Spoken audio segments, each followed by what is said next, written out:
While the world of Runeterra is best known for its wild and wacky creatures and monsters, the world is mostly made up of humans like us. However, even though we share the same name, we're not exactly the same. So what makes us different? Today we'll be diving into Runeterra's version of humanity and seeing what we might look like in a world filled with magic.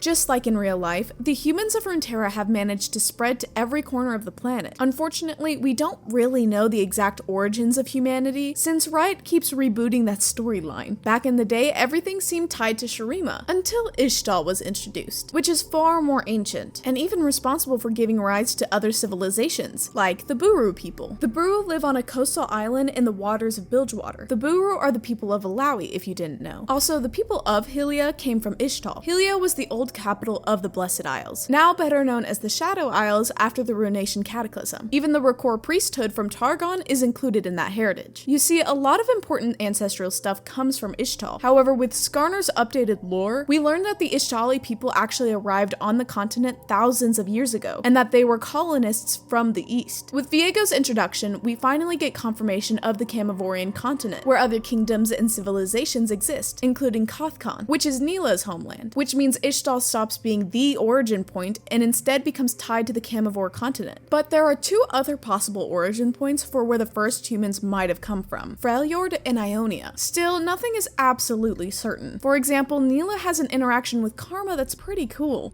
Your ancestors and mine once shared a homeland, Darha.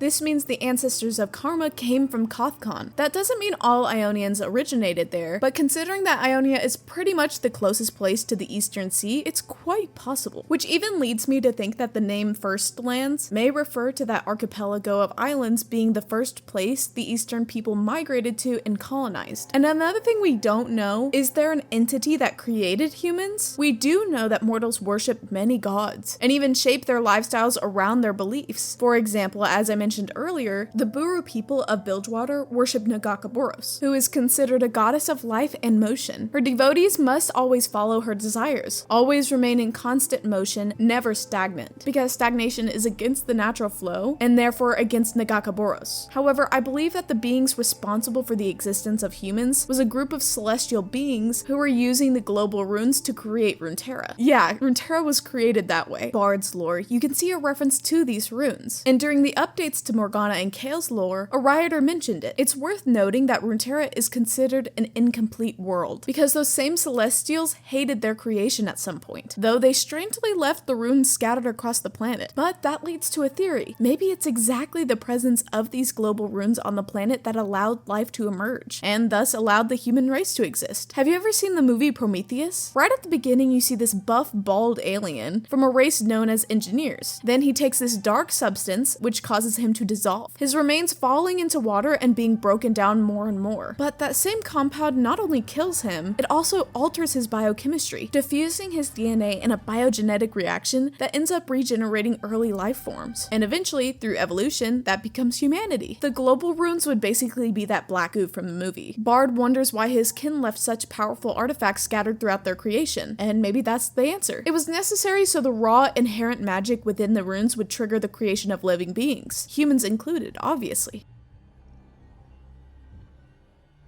Even though humans in Runeterra aren't that physically different from us, they do seem to be tougher than their real-life counterparts, aka people like you and me. They also tend to have more robust bodily structures. The wiki basically jokes that Runeterra's humans are basically like JoJo's characters, guys who even as teens are 6'3" with bodybuilder physiques that can survive anything. Just kidding, they're not that over the top. Anyways, according to the lore, the humans of Runeterra have been altered by various forces present on the planet. Because of that, the anatomy of some humans can be very different from that of others. Thanks to the process of transcendence, the human species is one of the most known subspecies and sub-races so far. The Ascended and Vistaya Shirei, for example, could be considered subspecies thanks to this process, since the only difference between them is the arcane energy driving their evolution. For the Ascended, it's cosmic magic from Aurelian soul, channeled via the solar disk and directed into a chosen person. Meanwhile, for the Vistaya Shirei, it was spiritual magic that ancient Ionians obtained and absorbed when they crossed into the spirit realm. In fact, it's officially confirmed that mortals and their subspecies can be interbred. The Vastaya, for example, came about when those humans who became Vastaya Shirei ended up having relationships with regular mortals. So, in other words, if a human ever had a relationship with an Ascended, their child would probably inherit some significant cosmic power. Even though I only mentioned Ascended and Vastaya Shirei, there are many classifications of transcendence. In other words, humans who have been altered. Rise, for example, is not a common human. His blue skin and other attributes, like his millennia-old age, came from a change triggered after years of contact with the global runes.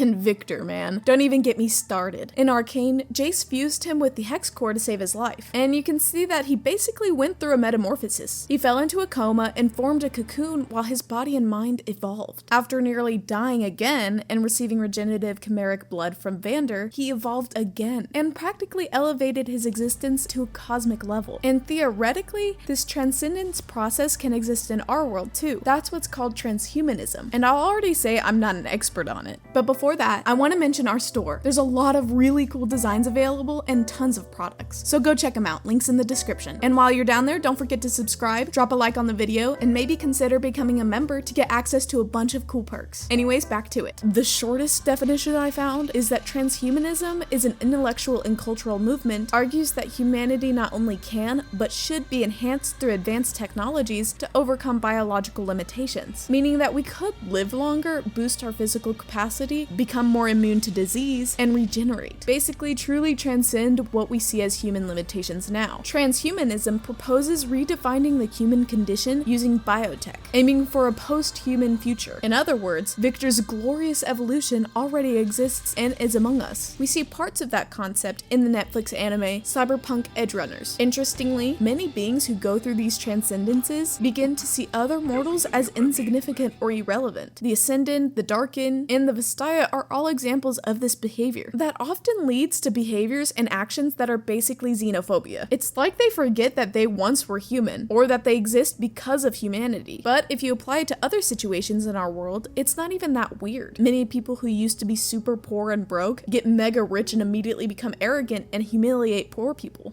They are merely dust.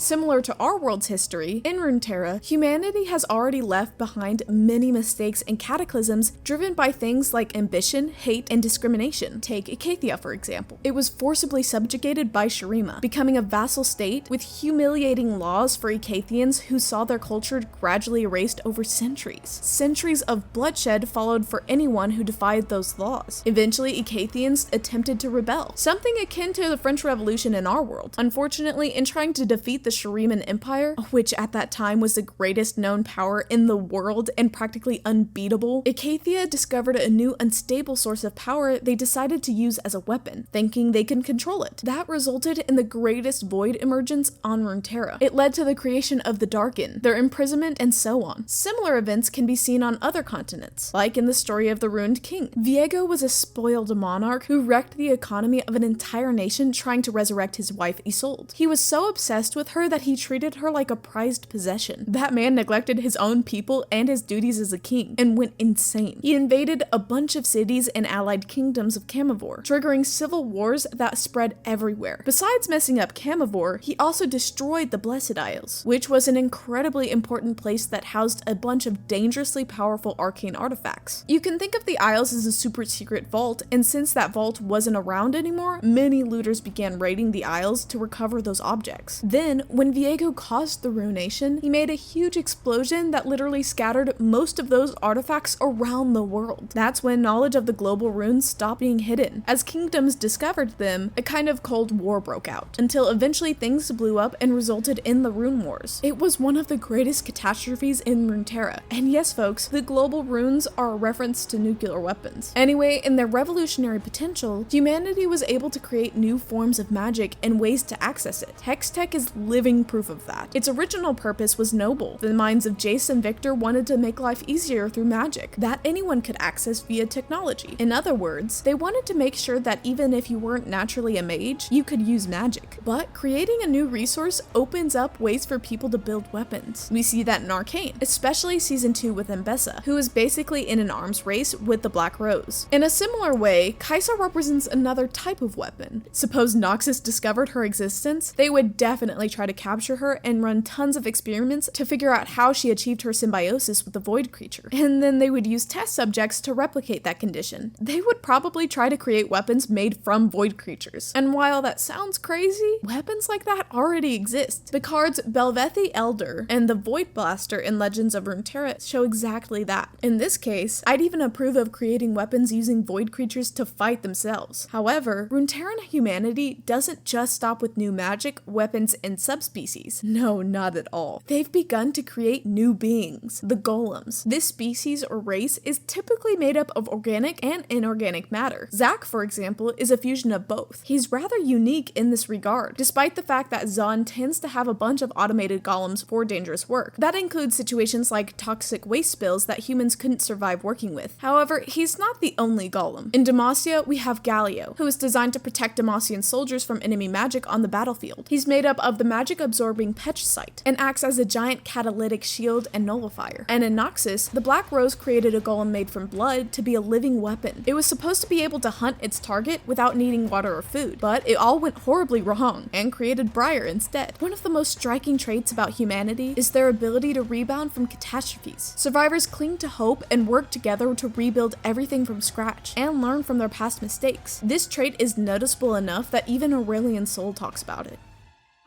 Mankind, ever fumbling from one brink of cataclysm to the next.